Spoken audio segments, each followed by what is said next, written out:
ایک صحابی تھے حضرت مصعب ابن عمیر، چڑھتی جوانی، بڑے خوبصورت کپڑے، اتنا مہنگا جوڑا مکے میں اور کوئی نہیں پہنتا تھا جتنے مصعب ابن عمیر پہنتے تھے، اتنی اعلیٰ قسم کی چیزیں اور کوئی نہیں کھاتا تھا جتنی وہ کھاتے تھے، لاڈلے تھے۔ کلمہ پڑھنے آئے دار ارقم میں، تو نبی پاک نے فرمایا تو ناز و نام میں پلا ہے، اس رستے کا مسافر کیسے بنے گا؟ یہاں تو ٹھوکریں ہیں، یہاں تو مار کھانی پڑتی ہے، تو کیسے بنے گا؟ عرض کی یا رسول اللہ اب کلمہ تو پڑھائیں۔ پھر اس بندے نے پھٹے پرانے کپڑے بھی پہنے۔ پھر مولا علی شیر خدا کہتے ہیں میں نے اس نوجوان کو دیکھا کہ ایک پیر میں جوتا ہوتا تھا دوسرے میں نہیں ہوتا، او جیم جان دا کچھ وسا نہیں ہو، یہ جان یار نو دے تے شاد ہو جا، اس سے دل دے ہیں فساد سارے، دل دلبر نو دے تے آزاد ہو جا، جو رکھے آباد تے رو وس دا تے جدوں کرے برباد برباد ہو جا۔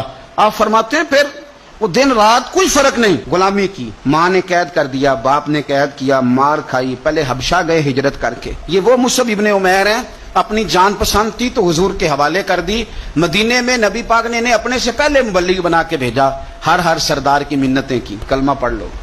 وہ چڑھتی جوانی، بڑا بادشاہ آدمی، لوگ اپنا رویہ توڑنا نہیں چاہتے، جو بندہ زندہ ہوتا ہے اس میں لچک ہوتی ہے، جو پورا اکڑ جائے سمجھو مردہ ہے، اور جو آدمی لچک والا ہو وہ تو بڑے کام کر لیتی۔ تکبر کے بت بنا کے پوچھتے رہے ساری زندگی تو ملے گا کیا؟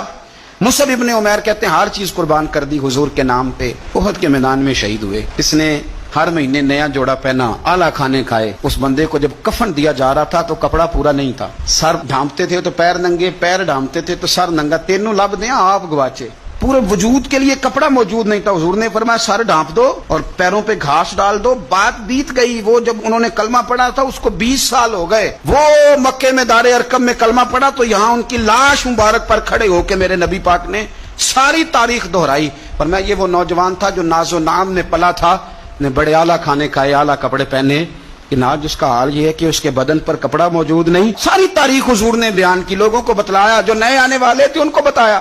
فرمایا اب ذرا ان کو پیروں پہ گھاس ڈال کے قبر میں ڈالو، اور فرمایا ذرا ان کو بھیجو تو صحیح، انشاءاللہ میرا رب جب ان سے ملے گا تو بڑا راضی ہو کے ملے۔